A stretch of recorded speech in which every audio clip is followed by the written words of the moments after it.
Faisons le point sur ce qui s'est passé hier à Ottawa, sur ce qui se passe encore aujourd'hui à Ottawa. Chaos politique, il y a une véritable crise politique. Chrystia Freeland, la ministre des Finances du Canada, devait hier, sur le coup de 16 heures, présenter à la Chambre des communes sa mise à jour économique. Donc, on fait une mise à jour, c'est entre les deux budgets. C'est pour dire aux Canadiens, dire au Parlement, dire aux marchés financiers aussi, voici l'état de la situation financière du gouvernement du Canada. C'est un exercice important. Et elle a démissionné. Il devait être là autour de, je dirais, 9h05, 9h06 hier. Elle a démissionné parce que, dans sa lettre de démission, elle a expliqué que le premier ministre, vendredi dernier, sur fond de rumeurs où M. Trudeau veut amener en politique Mark Carney, qui est l'ancien gouverneur de la Banque du Canada, pour prendre la place de Mme Freeland. Bien, elle a démissionné parce qu'elle a dit, écoutez, vendredi, M. le premier ministre, vous m'avez dit que je n'avais plus votre confiance. Donc, si j'ai plus votre confiance, j'ai plus l'autorité pour être à la tête de mon ministère, et la bonne chose à faire, c'est de quitter le cabinet. C'est une bombe. Ça s'est jamais vu que le jour d'un acte aussi important, présentation d'une mise à jour économique, un ministre des Finances, une ministre des Finances, c'était la première femme ministre des Finances, Mme Freeland, quitte son poste comme ça. Évidemment, c'est un coup de poignard pour M. Trudeau. On ne peut pas dire que M. Trudeau ne l'a pas cherché. Ça fait des jours et des semaines qu'il tente d'amener M. Carney en politique pour prendre la place de Mme Freeland. Il y a un bras de fer. Il y avait un bras de fer entre le bureau de Mme Freeland et le bureau de M. Trudeau sur le fameux congé de taxes, le congé de TPS. Elle n'était pas d'accord. Elle trouvait que ça coûtait trop cher, que ça ne servait à rien. Les chèques de 250 $ qui vont probablement être envoyés au mois d'avril si M. Trudeau est encore au pouvoir, elle n'était pas d'accord avec ça. Elle a accepté d'avaler la couleuvre, mais là, c'était une trop grosse couleuvre que d'avaler le fait d'aller présenter cet énoncé économique en sachant qu'elle allait être congédiée. On lui offrait un autre ministère, une sorte de nouveau ministère, une coquille vide pour négocier avec les États-Unis. Elle a décliné. Un peu plus tard à l'émission, on va recevoir Yves-François Blanchet, chef du Bloc québécois. On va recevoir Dominique Leblanc, qui est le fidèle ami de M. Trudeau et qui devient, là, en plus de ses responsabilités de ministre des Affaires intergouvernementales canadiennes, en plus de ses responsabilités de ministre de la Sécurité publique, devient ministre des Finances du Canada. Il y en a beaucoup dans son assiette, évidemment. Et bien sûr, Jonathan Trudeau va être avec nous un peu plus tard à l'émission pour parler de tout ça. Un mot sur le déficit.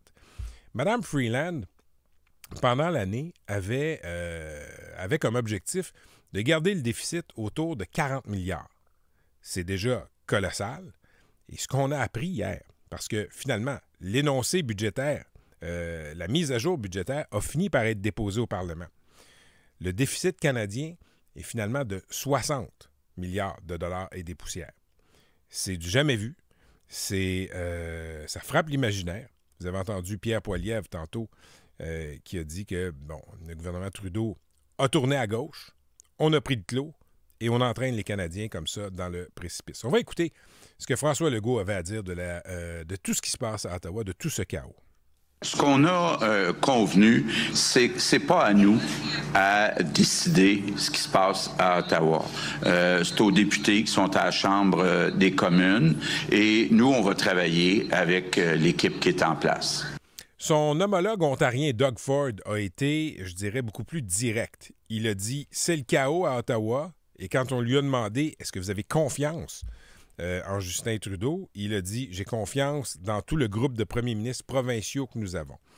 Et c'est pas banal. Normalement, les premiers ministres des provinces pourraient bien commenter si le cœur leur en disait. Sauf que présentement, on le sait, Donald Trump menace le Canada d'une guerre commerciale. On a besoin d'un gouvernement fédéral qui est fonctionnel.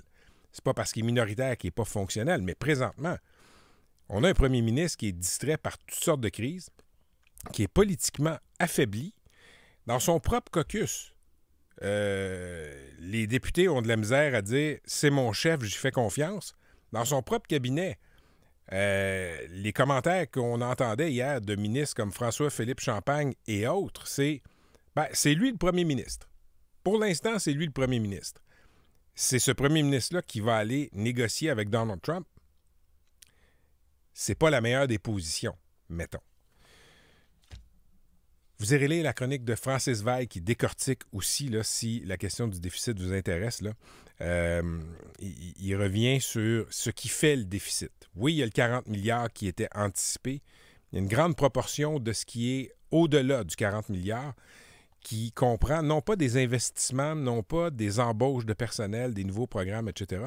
Ça, semble-t-il, là, ça inclut tout ce que le gouvernement fédéral prévoit devoir payer en termes de règlement avec les nations autochtones.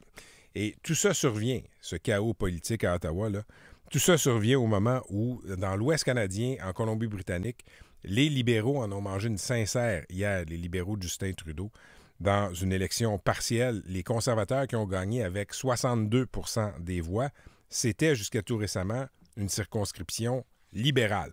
Et dans le National Post, là, vous avez aussi un papier qui explique que les châteaux forts, certains châteaux forts libéraux au Québec, comme la circonscription de Mme Joly, la ministre des Affaires étrangères, qui a gagné avec 52 % des voix la dernière fois, bien, ces circonscriptions châteaux forts commencent à s'effriter. Mme Joly serait à 31 % maintenant.